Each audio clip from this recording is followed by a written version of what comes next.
Another simple way that you can make a lot of money in business that people overlook. Jot this down. It's what I call arbitrage. And many businesses, especially in the trading industry in particular, this is how the wealthy have made most of their money. What is arbitrage? Well, let me give you an example in a business context. I know many successful Australians that went to, say, Bali, for instance, and set up businesses.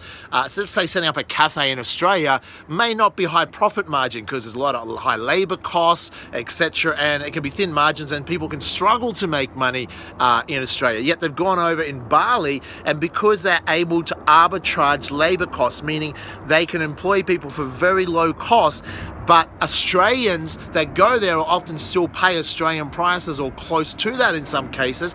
They're able to arbitrage the difference between what tourists will pay or Australians will pay, and they only have to pay a very low price in labor costs as an example. So they're able to arbitrage two markets. And as a result, many people in Bali, particularly Australians, have built extraordinarily successful businesses that may have not been successful in Australia because of the high labor costs. Give an example. I invest in startups, so it's funny, one of the most recent startups I invested in was not something high tech. I've invested and built companies in Bitcoin, etc.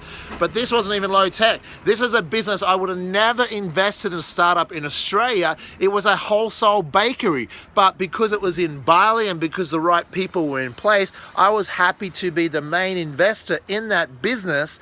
Why? Because such low staffing costs, massive margins. So a business that I would not think is sexy or profitable in, say, Australia, in a different marketplace, you can arbitrage. Does that make sense? So consider arbitrage and how you can benefit from that in business.